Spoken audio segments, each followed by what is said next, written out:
नमस्कार, जय हिंद, जय भारत। आप सभी का स्वागत है केआरटी न्यूज चैनल में। आज बातचीत करने वाले हैं राजस्थान विधानसभा चुनाव 2023 को लेकर ओपिनियन पोल के बारे में जो सी वोटर टीम नाउ ने जारी की है, जिसके अनुसार अब राजस्थान में कौन सी पार्टी की सरकार बनती नजर आ रही है इस साल। हम आपको आज एक एक सीट के बारे में बातचीत करेंगे, लेकिन उससे पहले आपको बता देते हैं कि राजस्थान में आपको कई वर्षों का इतिहास उठा के देखा जाए तो राजस्थान में प्रत्येक 5 वर्ष में आपको सरकार बदलती हुई नजर आएगी। क्या इस बार भी ऐसा ही होगा? कांग्रेस की सरकार है बदलकर बीजेपी की बन जाएगी। राजस्थान में कुल 200 विधानसभा की सीटें हैं, जिनमें से किसी भी पार्टी को अपनी सरकार बनाने के लिए 100 से अधिक सीटें हासिल करनी होगी। क्या इस बार कौन सी पार्टी ये सीटें हासिल कर पाएगी? कांग्रेस पार्टी कर पाएगी या बीजेपी या आरएलपी? राजस्थान में अब क्या माहौल देखने को मिल रहा है, आज हम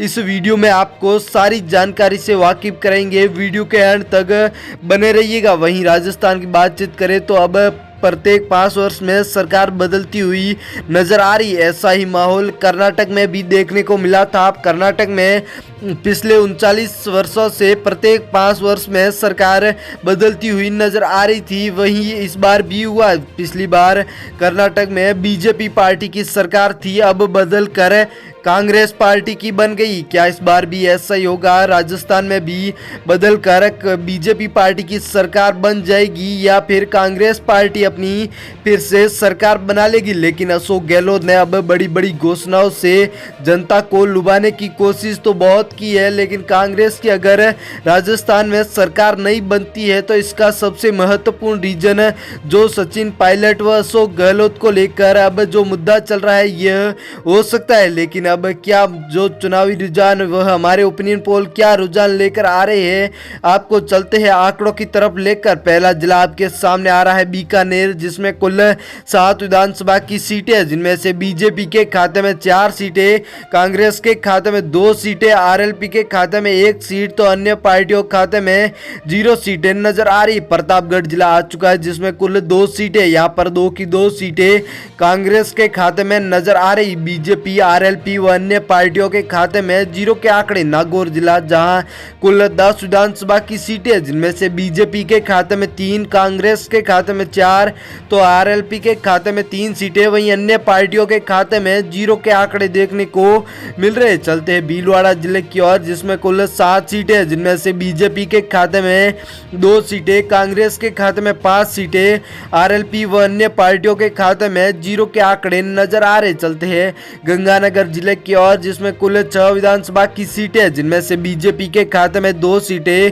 कांग्रेस के खाते में 3 सीटें, आरएलपी व अन्य पार्टियों के खाते में 0 के आंकड़े देखने को मिल रहे। जयपुर जिला, जिसमें कुल 19 विधानसभा की सीटें, जिनमें से सबसे अधिक कांग्रेस पार्टी के खाते में 11 सीटें, बीजेपी के खाते में 7 सीटें, वहीं अन्य पार्टियों के खाते में 1 सीट तो आरएलपी के खाते में 0 सीट।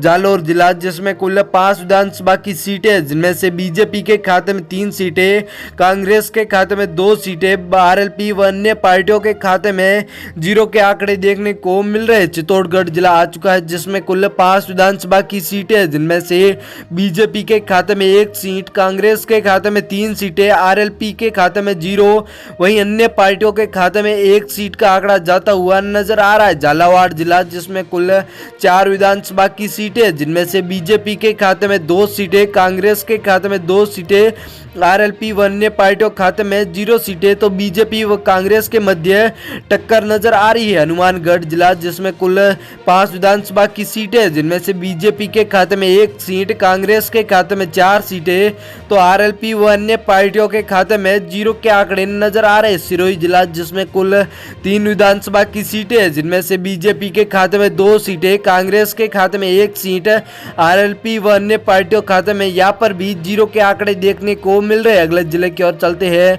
दौसा जिला आ चुका है, जिसमें कुल 5 विधानसभा की सीटें हैं, जिनमें से बीजेपी के खाते में 3 सीटें, कांग्रेस के खाते में 2 सीटें, आरएलपी व अन्य पार्टियों के खाते में 0 के आंकड़े देखने को मिल रहे हैं। अलवर जिला, जिसमें कुल 11 विधानसभा की सीटें हैं, जिनमें से बीजेपी के खाते में 6 सीटें, कांग्रेस के खाते में 5 सीटें, आरएलपी व अन्य पार्टियों के खाते में 0 के आंकड़े देखने को मिल रहे। पाली जिला, जिसमें कुल कुल 6 विधानसभा की सीटें, जिनमें से बीजेपी की बात करें तो खाते में 2 सीटें, कांग्रेस के खाते में 4 सीटें तो आरएलपी व अन्य पार्टियों के खाते में यहाँ पर भी जीरो के आंकड़े देखने को मिल रहे। उदयपुर जिला जिसमें कुल 8 विधानसभा की सीटें हैं, जिनमें से बीजेपी के खाते में 3 सीटें, कांग्रेस के खाते में 5 सीटें, आरएलपी व अन्य पार्टियों के खाते में यहाँ पर भी जीरो के आंकड़े नजर आ रहे। बांसवाड़ा जिला जिसमें कुल 5 विधानसभा की सीटें, जिनमें से बीजेपी के खाते में 2 सीटें, कांग्रेस के खाते में 3 सीटें,